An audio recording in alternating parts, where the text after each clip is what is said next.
할렐루야! 말씀의 자리, 예배의 자리, 기도의 자리 나오신 여러분들을 환영하고 축복합니다. 오늘 우리에게 주시는 하나님의 말씀은 마가복음 9장 30절부터 32절까지의 말씀입니다. 마가복음 9장 30절부터 32절의 말씀, 신약성경 69페이지에 있는데요. 다 같이 성경을 찾고 한 목소리로 함께 읽겠습니다. 그곳을 떠나 갈릴리 가운데로 지날새 예수께서 아무에게도 알리고자 아니하시니 이는 제자들을 가르치시며 또 인자가 사람들의 손에 넘겨져 죽임을 당하고 죽은 지 3일 만에 살아나리라는 것을 말씀하셨기 때문이더라. 그러나 제자들은 이 말씀을 깨닫지 못하고 묻기도 두려워하더라. 아멘. 말할 때 호련히 빛난 구름이 그들을 덮으며 구름 속에서 소리가 나서 이르시되 이는 내 사랑하는 아들이요 내 기뻐하는 자니 너희는 그의 말을 들으라 하시는지라. 우린 지난주 변화산에서 그 어떤 말로도 표현할 수 없을 정도로 영화로운 모습으로 변하신 예수님의 모습을 볼 수 있었습니다. 그리고 그곳에서 구약에 등장하는 인물 둘을 만나게 되었는데요. 바로 모세와 엘리야였습니다. 모세는 율법의 대표자이고 엘리야는 선지자 대표입니다. 예수님은 모세와 엘리야와 함께 계셨는데 그곳에서 그들이 무슨 이야기를 하셨는지 한번 살펴보겠습니다. 누가복음 30장 30절과 31절입니다. 문득 두 사람이 예수와 함께 말하니 이는 모세와 엘리야라. 영광 중에 나타나서 장차 예수께서 예루살렘에서 별세하실 것을 말할세. 예수님과 함께한 모세와 엘리야는 예수님께서 예루살렘에서 별세하실 것을 이야기했다고 말합니다. 별세가 무엇입니까? 어학사전을 찾아보면 윗사람이 세상을 떠남을 나타내는 단어입니다. 모세와 엘리야는 지금 높으신 하나님의 아들이신 예수님의 죽음에 대하여 이야기를 나누고 있었던 것입니다. 예수님께서 영화롭게 변화하신 자리에서 좋은 이야기가 아닌 죽음에 관한 이야기를 나누셨다라는 것입니다. 마태복음 16장 16절입니다. 주는 그리스도시요 살아계신 하나님의 아들이시니이다. 베드로의 신앙 고백을 들으신 후에 예수님께서는 비로소 제자들에게 당신이 가셔야 할 길에 대하여 분명하게 말씀해 주셨습니다. 마태복음 16장 21절입니다. 이때로부터 예수 그리스도께서 자기가 예루살렘에 올라가 장로들과 대제사장들과 서기관들에게 많은 고난을 받고 죽임을 당하고 제3일에 살아나야 할 것을 제자들에게 비로소 나타내시니 제자들에게 첫 번째 죽음에 대하여 가르치신 후에 변화산에서 그 말씀이 분명하다는 것을 모세와 엘리야를 통해서 확증해 주셨습니다. 그리고 변화산을 내려와 가버나움으로 가시던 길에 예수님께서는 자신의 죽음에 대하여 다시 한번 말씀하십니다. 그것이 오늘 본문인 마가복음 9장 30절부터 32절의 말씀입니다. 성경을 찾아보면 단락마다 거기에 대한 주제, 제목이 기록되어 있는데요. 오늘 말씀 이유를 보면 파란 글씨의 주제 제목은 이렇게 기록되어 있습니다. 죽음과 부활을 두 번째로 말씀하시다. 첫 번째는 변화산을 올라가기 전 베드로의 신앙 고백 이후 말씀하셨고, 변화산 사건 이후 가버나움으로 가시던 중 다시 한번 제자들에게 죽음과 부활에 대하여 말씀하고 계신 것입니다. 변화산에서 내려오신 후 가버나움으로 오시던 길에 예수님께서는 아무에게도 당신의 행적을 알리지 않으셨습니다. 마가복음 9장 30절입니다. 그곳을 떠나 갈릴리 가운데로 지낼새 예수께서 아무에게도 알리고자 아니하시니, 예수님께서 아무에게도 알리고자 하시지 않은 이유는 31절의 말씀처럼 제자들에게 다시 한번 자신의 죽음에 대하여 분명하게 가르쳐 주시기 위함이었습니다. 31절 말씀입니다. 이는 제자들을 가르치시며 또 인자가 사람들의 손에 넘겨져 죽임을 당하고 죽은 지 3일 만에 살아나리라는 것을 말씀하셨기 때문이더라. 어찌 보면 두 번째 말씀하셨지만 변화산에서 모세와 엘리야와 함께 별세에 대하여 나눈 이야기까지 세 번씩이나 죽음과 부활에 대한 이야기를 제자들이 보고 들었습니다. 그럼에도 불구하고 제자들은 예수님의 죽음에 대한 말씀을 깨닫지 못하였습니다. 마가복음 9장 32절입니다. 그러나 제자들은 이 말씀을 깨닫지 못하고 묻기도 두려워하더라. 왜 제자들은 묻기를 두려워하였을까요? 물으면 정말 예수님께서 돌아가실 것 같은 마음이 들었기에 물어보지 못한 것 같습니다. 우리나라 사람들은 예로부터 숫자 중에 죽을 사와 소리가 같다고 하여 숫자 4를 기피하는 전통이 있습니다. 그래서 지금도 건물 4층을 4층이라 부르지 않고 영어의 4를 뜻하는 F라고 명하는 건물도 있습니다. 그런데 신기하게 사자를 싫어함에도 불구하고 사자로 끝나는 직업을 선호하는 것을 보면 참 희한한 일입니다. 요즘 우리가 살아가는 세상에서도요, 죽다라는 말을 잘 쓰지 않고 여러 가지 우회적인 표현으로 돌려서 말합니다. 생명이 멈추었습니다. 소천하셨습니다. 천국 가셨습니다. 하늘나라 가셨습니다. 떠나셨습니다. 멀리 여행을 떠났습니다. 돌아오시지 못합니다. 운명하셨습니다. 왜 그럴까요? 마치 죽음이란 단어를 쓰면 정말 죽은 것 같은 느낌이 들기 때문에, 아니 사실 이미 죽었지만 그 사실을 인정하고 싶지 않기에 그 죽음이란 단어를 말하지 못하는 것입니다. 제자들도 지금 이런 마음이지 않았을까요? 예수님께서 예루살렘에서 정말 죽으실 거라고요? 하고 다시 물으면 예수님께서 정말 죽으실까봐 그들에게 죽음의 공포가 있었던 것입니다. 죽음의 공포가 임하면 아무것도 생각할 수 없습니다. 사고가 멈춥니다. 제가 예전에 지구촌 교회에서 사역할 때 7층 엘리베이터에 갇힌 적이 있었습니다. 지하 6층까지 연결되어 있는 엘리베이터였는데요. 거기에 여성 4분과 아이 2명이 같이 타고 있었습니다.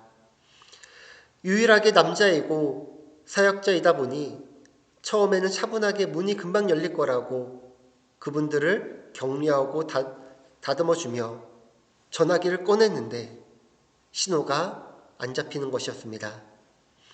다른 분들의 핸드폰도 마찬가지였습니다.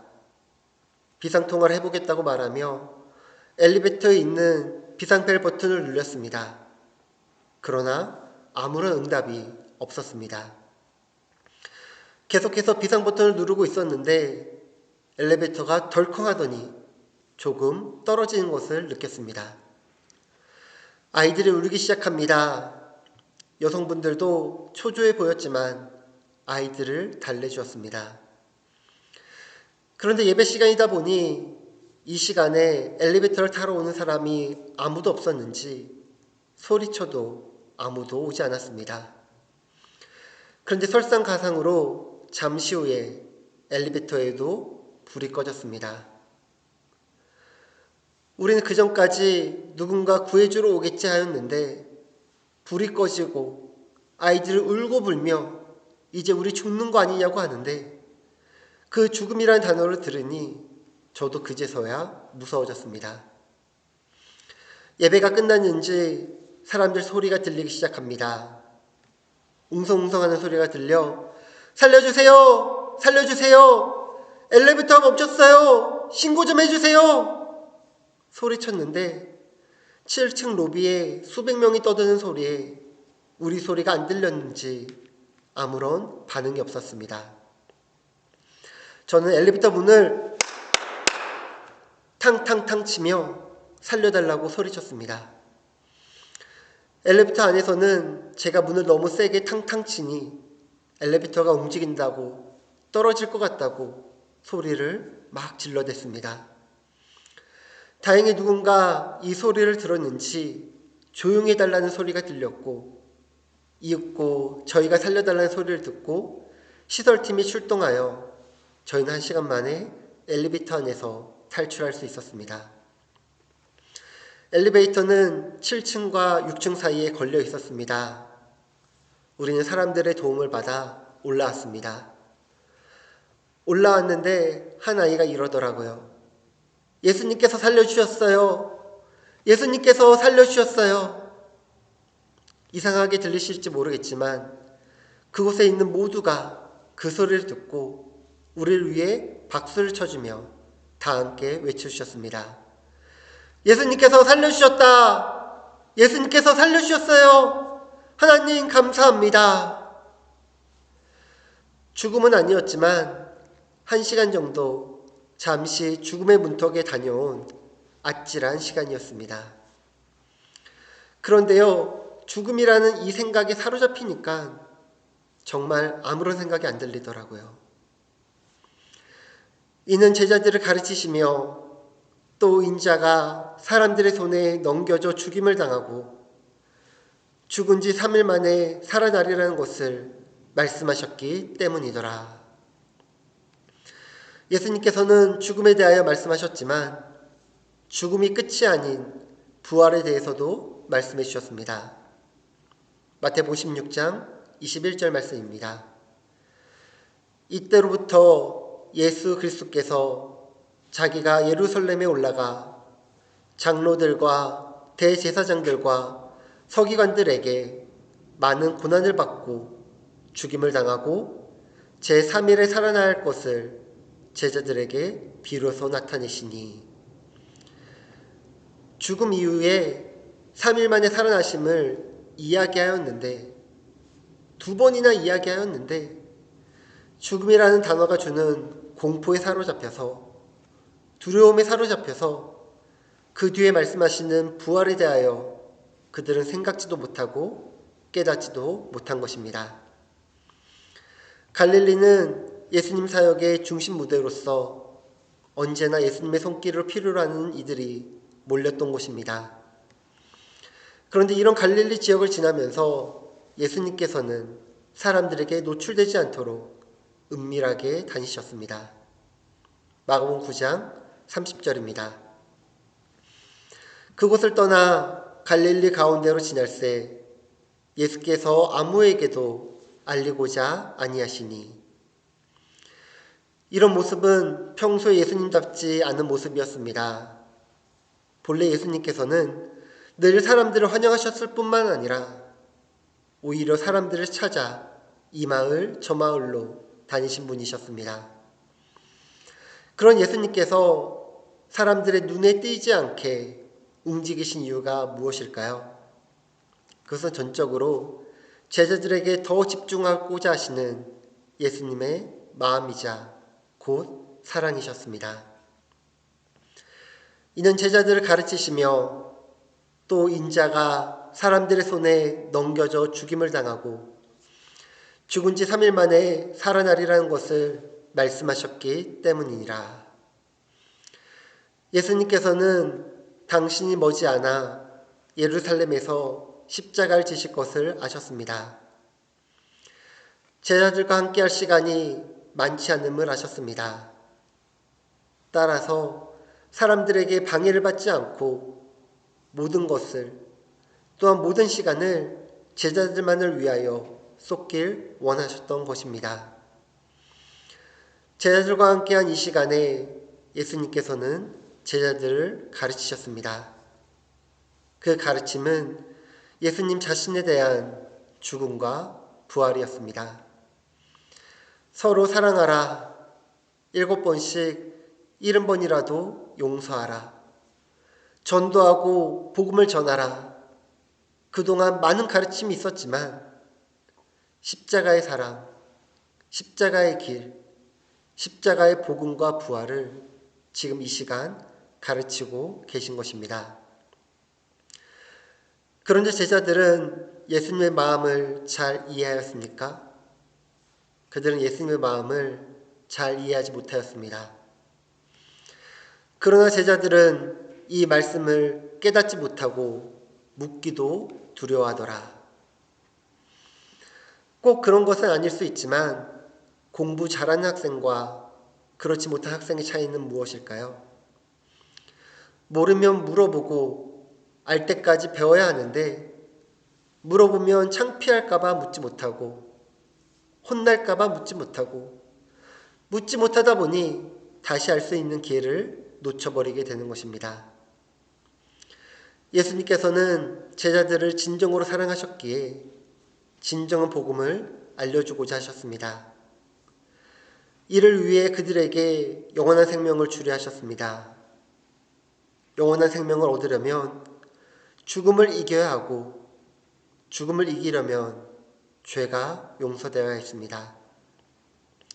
그리고 죄가 용서되려면 무엇보다도 예수님의 피가 필요했습니다. 요한복음 1장 29절입니다. 보라, 세상 죄를 지고 가는 하나님의 어린 양이로다. 십자가에서 죽으심으로써 고귀한 당신의 보혈의 피를 우리에게 주려 하셨습니다. 이를 통해 그들에게 이 지상에 잠시 지나가는 영광이 아닌 영원한 하나님의 나라에서 영광을 주시길 원하셨습니다. 베드로전서 1장 3절과 4절 말씀입니다. 우리 주 예수 그리스도의 하나님 아버지를 찬양하리로다. 그의 많으신 긍휼대로 예수 그리스도를 죽은 자 가운데서 부활하게 하심으로 말미암아 우리를 거듭나게 하사 산소망이 있게 하시며 썩지 않고 더럽지 않고 쇠하지 아니하는 유업을 있게 하시나니 곧 너희를 위하여 하늘에 간직하신 것이라. 아멘. 이것이 예수님께서 제자들에게 주시려는 진정한 은혜였습니다. 그리고 진정한 복음이었습니다. 그리고 진정한 사랑이었습니다. 우리는 이 모든 사건이 지나고 그때의 상황을 보지도 알지 못하였지만 우리는 성경에 기록된 말씀을 보고 듣고 믿음으로 하나님을 나의 창조주로 예수님을 나의 구주로 모시고 있다는 것입니다. 아직 이 말씀이 제대로 이해되지 않고 믿어지지 않는 분들이 계실 것입니다. 그러나 우리가 이 자리에서 함께 예배드리며 계속해서 복음의 말씀을 보고 듣고 예배하다 보면 이 십자가의 길을 따라 걸어가다 보면 우리도 말씀의 은혜를 깨달아 복음의 증인이 될 수 있습니다. 이는 내 사랑하는 아들이요 내 기뻐하는 자니 너희는 그의 말을 들으라 하시는지라. 그러므로 주님의 말씀을 듣고 또 들으시기 바랍니다. 이해가 안 되어도 아멘, 아멘 하며 말씀을 받으시기 바랍니다. 주님께서 주시는 모든 것을 사랑으로 받으시기 바랍니다. 많은 예배 중에 오늘 2024년 3월 17일 주일 예배 말씀이 내 인생을 바꾸는 터닝 포인트가 되길 원합니다. 오늘 예배에 참석하신 것이 하나님의 사랑이요. 그분의 사랑을 깨달아 오직 믿음 안에서 복음 은혜를 누리시기 바랍니다. 하나님이 세상을 이처럼 사랑하사 독생자를 주셨으니 이는 그를 믿는 자마다 멸망하지 않고 영생을 얻게 하려 하심이라. 하나님 아버지의 사랑을 예수 그리스도의 십자가 사랑으로 완성되었습니다. 우리 또한 이 십자가의 길을 함께 걸어가며 하나님의 사랑을 더욱 깨달아 예수 그리스도의 사랑이 이 땅 가운데 전하여지도록 십자가의 길을 걸어가는 하나님의 일꾼, 복음의 일꾼, 교회의 일꾼이 되길 소망합니다. 기도하겠습니다. 이는 제자들을 가르치시며 또 인자가 사람들의 손에 넘겨져 죽임을 당하고 죽은 지 3일 만에 살아나리라는 것을 말씀하셨기 때문이더라. 하나님 아버지, 하나님의 사랑으로 이 세상이 멸망하지 않고 심판받지 아니하고 구원의 길을 걸어갈 수 있었던 것은 바로 예수 그리스도의 희생이 있었으며 생명이 있었고 죽음이 있었기에 우리의 죄가 용서받았습니다. 그리고 죽음으로 끝이 아닌 죽음을 이기시고 승리하심으로 말미암아 우리가 하나님의 거룩한 자녀가 되는 권세를 허락하여 주셨습니다. 우리에게 하나님과의 관계가 이어지도록 하나님께 나아가도록 하나님께 더 가까이 가도록 십자가의 길을 열어주시니 감사합니다. 우리도 십자가의 길을 걸어가겠습니다. 우리도 십자가의 길에 서도록 하겠습니다. 우리도 십자가의 길로 인도하겠습니다. 우리가 복음을 전하는 데 있어 부끄럽지 않게 하시고 세상 가운데 담대히 주님의 사랑과 복음을 전함으로 이 땅에 하나님의 나라가 온전히 임하게 하옵소서. 예수님의 이름으로 기도합니다. 아멘.